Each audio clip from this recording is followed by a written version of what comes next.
ที่สาวแป้งเด้อพี่น้องเด้อถ้าผู้ใดมายืดเส้นยืดซ้ายเนาะพี่น้องเนาะหน้าห้านมาส้มมาเสียโอ้FC สบายดีจ้าสบายดีใหญ่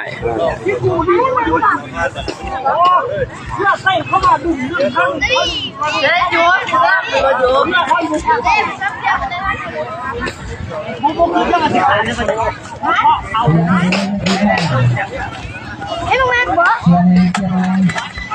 บ่เขาเก่งคือการไม้วันนี้เขาเล่นใหม่เขาเบิร์ดเขาคือเบิร์ดคือกันเขา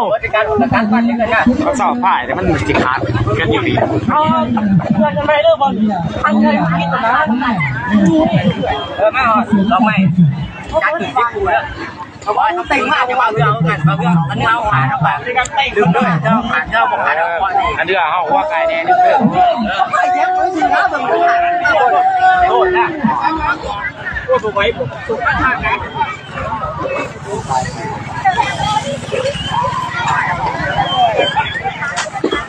apa ni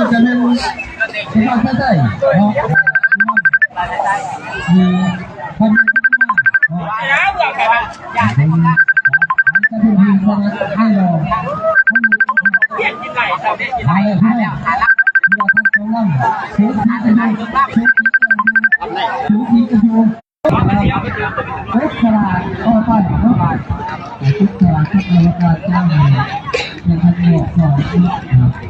เยอะชั้นใหญ่กว่า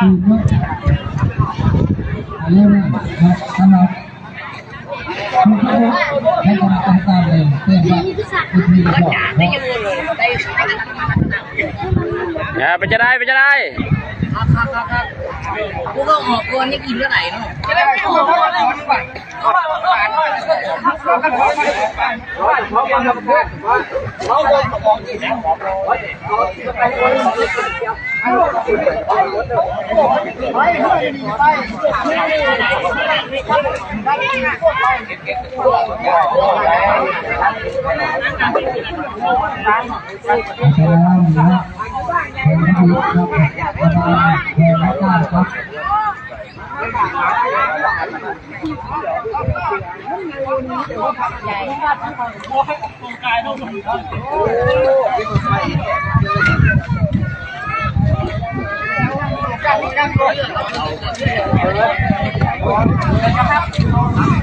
ว่าทางอยู่ข้างคนนี้น้ำมันวังเราเรียนอยู่บอกว่านับเขาไว้นับนั่นหนึ่งอ่ะว่าเรามาคิดผิดไม่ได้สิบหกปีได้เห็นได้นับหนึ่งด้วยครับมาโอ้ใครอยู่วะใครอยู่วะได้หมดเนี่ยผู้ตายใจได้ไหมได้รับพนักมาหมดอยู่วันอยู่ไปไหนอยู่หมดลงมาห่วงเนี่ยอยู่กันใช่ป่ะอยู่กันอยู่ใครมาไปกันงานเตือนเมื่อดีไซน์จะโยนรู้แน่รู้แน่ว่าอยู่ก็ใจเป็นตัวเองทายนะคลิปวันนี้เพจกันหรอเพจเองนะใช่ผมเป็นไปแล้วใช่เอาตัวอะไรไปจุดไหนตอนนี้คณะกรรมการยังประกาศให้แต่ละลำเพื่อเขาประจกแล้วหนามอีกทีนึงนะพี่น้องเนาะเพราะว่าได้ปล่อยไปแล้วอยู่ในขั้นตอนของจัดบาละตารางของคณะกรรมการความละเอียดบางพี่น้องก็สิบ่เข้าใจเป็นไรเนาะ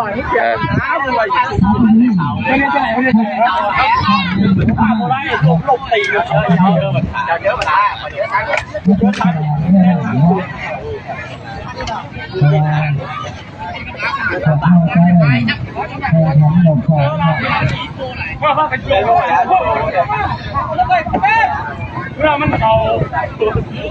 ไม่หมดไม่ได้เสียเลยเพราะว่ามันเป็นยังไง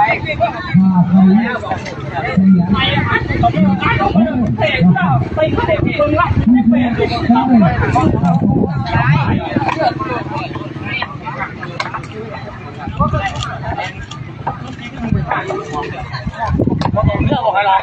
บ้านใหญ่สู้มากพี่น้องเลย คือตัวเต็งเลยอ่ะตัววิบากได้เรื่องเก่าเรื่องจะตัดต่อ เลิกไปเนี่ยพาไปเรื่องไปเรื่องสาสีไปแล้วไม่ได้เรื่องเป็นเจ้าแหละ ปาดึงมาเลย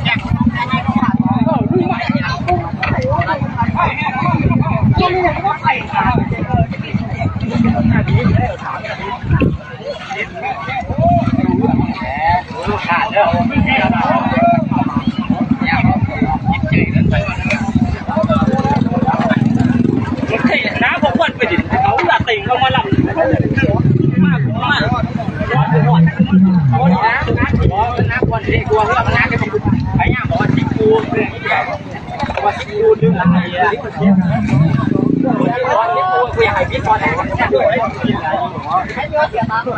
โอ้พี่หน่อยมาไหวนะมาหอแต่เสาเนี่ยลาดสีพี่น้องเอ้ย กินแล้ว ลาดสีเอาไปกินเลยเด้อลาดสีเจอกับไผ่บางยาเจอครับแกงานมันเสียงเก่าของมันโทษอยู่กุตบุตรโอ้ลาดสีเอาไปชนะพี่น้องเอ้ยรอดทารอบต่อไปอีกพอที่เจอกับไผ่ทาไปจกสลากอีกทีนึงเนาะมาน้ำกันแกงสีเขาตัวใส่เขาเอาเหมือนนั้นมันนาน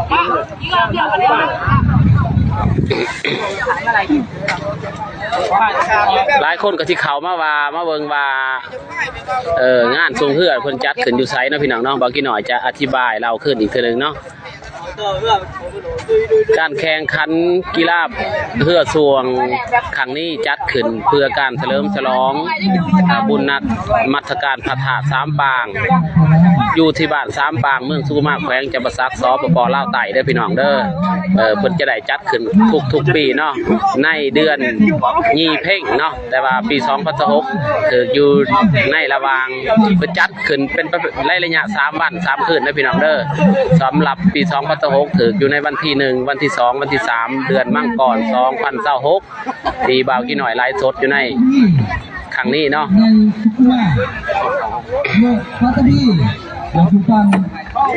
สำหรับการสวงเฮือนี้แมนอยู่จัดขึ้นอยู่ที่น้องสาบ้านถาสามปางเด้อพี่น้องที่คนบูฮ่าน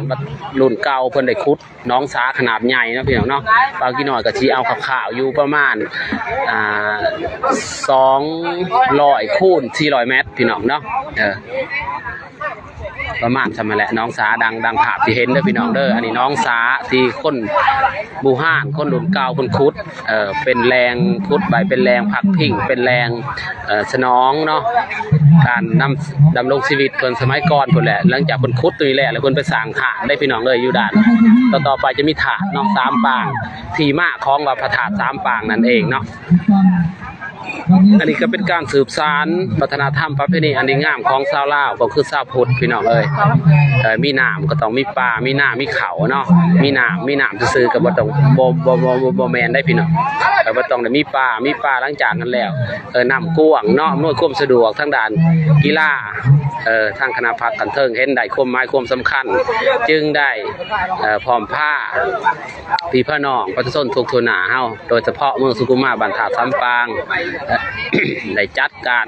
ช่วงเฮือในน้องสาดังกล่าวขึ้นยางคือขึ้นเนาะของแต่ละปี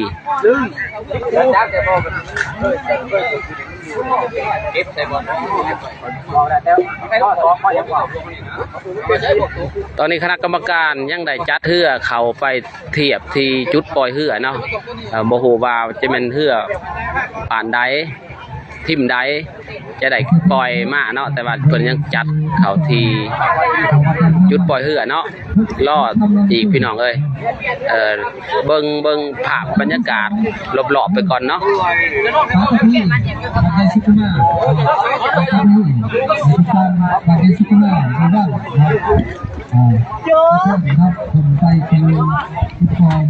อันนี้เป็นจำปาสายไต่เด้อพี่น้องเด้อนักสีขายจำปาสายไต่เพิ่น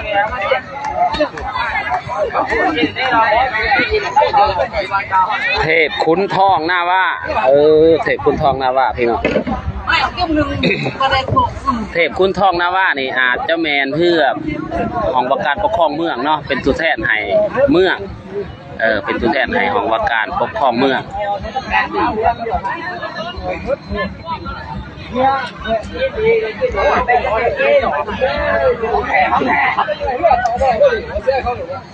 ก็ท้องใหม่เพื่อนก็ออกท้องใหม่เดี๋ยวไปก็ท้องใหม่เพื่อนทางไม่ได้ด้วยทางว่าไปโอ้ยป่วยนี่อะไรมาสิมา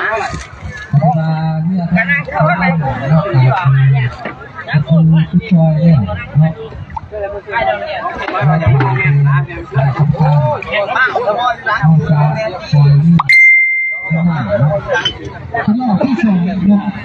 นี่ก็บอกจองอยู่เจอกี่เจอกี่ตัวเดิมไม่เชียร์ตัวเดิม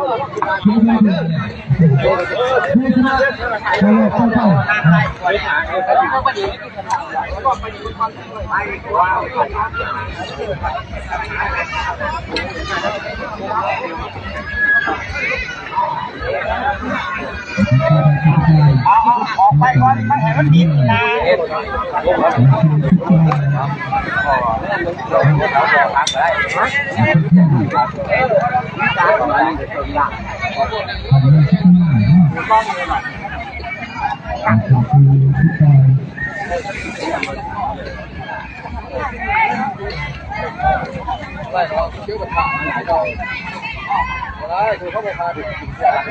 ยอะมากครับจะมาตั้งมาโทษก่อนก็จะว่าจะรับน้ำเนื้อไป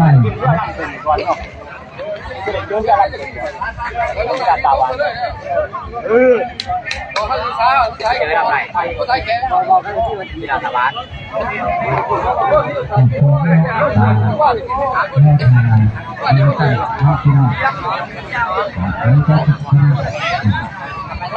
แล้วก็เรื่องโอเคคืออะไรคือดูเป็นเรื่องไม่ลงใจไม่ครับคือว่าจะกระโดดข้าเห็นผมเขาหาใจ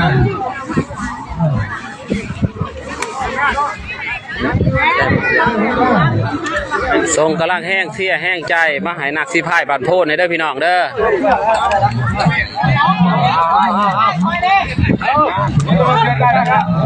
สีพายเฮือสวงเลิศปัตตภีนักโซอุปถัมภ์โดยห่านใส่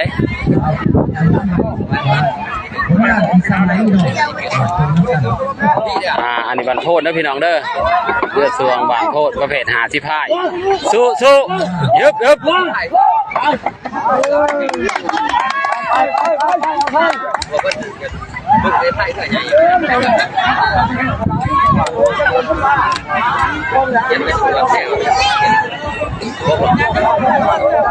โอ้กองส้มกองเสียพี่น้องเอ้ยติดขอบสนามเราเล่นปืนเลยนะเล่นหนังเอ้ยเล่นหนังนี่นักสิพายเนาะ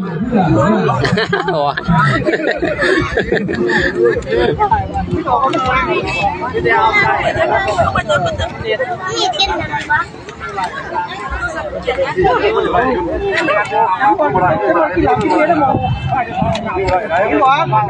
เขาไม่อยากได้จะมันบริกินเราเที่ยวเขาด่ามันขา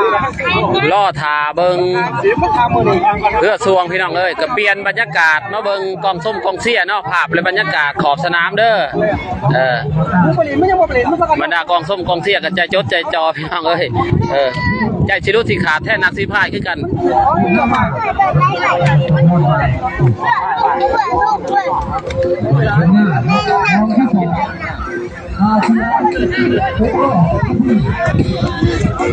เขาจะมาเขาไปดูน้ำเขาดูให้น้ำดึงก็ได้เรามันเป็นไงเนี่ยดีแล้ว เพื่อเป็นการล่อทาสีพายเฮือสวงแต่ละลำสีสวงก็ลงมาเนาะเบากี่หน่อยจะเล่าขึ้นที่ตั้งและจุดพิเศษของการจัดงานโดยเฉพาะและมันบรรทัดสามปาง